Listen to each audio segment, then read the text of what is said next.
varias cosas en relación con este quebrantamiento. En primer lugar, que hay o que hubo una elección por parte de Dios de quien tenía que hacer la obra. Hasta ahora no lo hemos leído, pero si tenéis abierto Isaías, en el capítulo 53, en el versículo 11, el siguiente, ya Dios habla de mi siervo. Hasta ahora está hablando de una persona, en tercera persona del plural, que sería despreciado, desechado, pero en el versículo 11, lo leo, dice, verá el fruto de la aflicción de su alma y quedará satisfecho. Por su conocimiento justificará mi siervo justo a muchos. Dios dice, por su conocimiento justificará mi siervo. Es decir, Dios tenía que elegir a alguien para esta obra y la única persona adecuada era la persona del Señor Jesucristo. En otro capítulo, aquí también en Isaías, el Señor dijo, he aquí mi siervo, yo le sostendré, mi escogido en quien mi alma tiene contentamiento. Así que, en primer lugar, este quebrantamiento implica una elección por parte de Dios. El Señor Jesucristo era consciente de eso. En una ocasión dijo que Él daba la comida que a vida eterna permanece y que esa comida la daba aquel a quien señaló el Padre, que es lo mismo, a quien designó el Padre. Y los apóstoles nos hablan de Cristo como del Cordero destinado desde antes de la fundación del mundo. Así que una vez más podemos ver que el Evangelio, la salvación, es un pacto eterno, un pacto en la eternidad en la que Dios tiene el compromiso de quebrantar a su Hijo y en el que su Hijo tiene el compromiso de dejarse quebrantar, de poner su vida en expiación por el pecado. Así que en primer lugar Dios escoge. Y Dios escoge, en segundo lugar, y Dios da.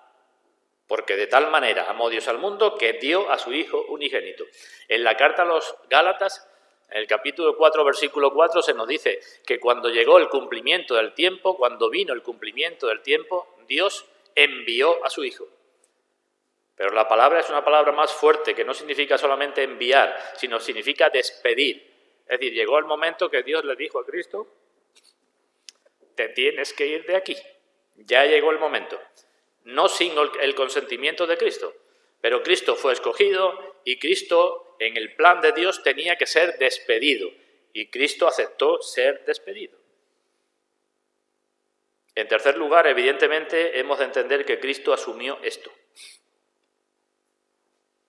Y ahora os pregunto, cuando el Padre y el mismo Cristo asumen esto, ¿lo hacen con pesar o sin pesar?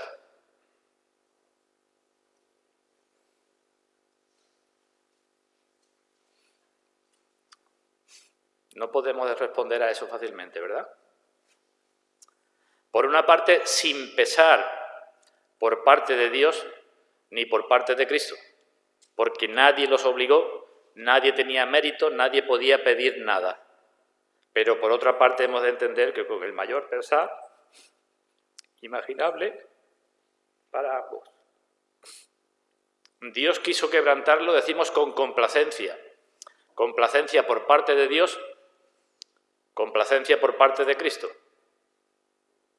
Pero eso es una cara de la moneda, ¿verdad? La otra cara lo que nos muestra es la mayor pena.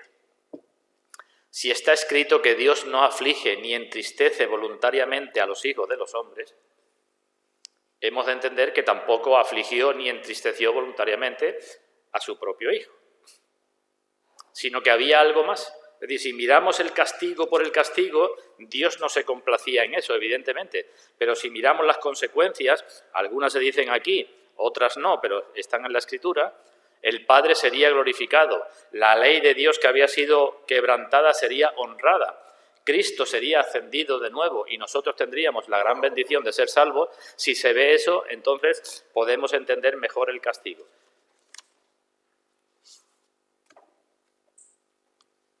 Dios dice que se deleita en misericordia, que no se complace en la muerte del impío, que no se complace cuando castiga a un enemigo suyo.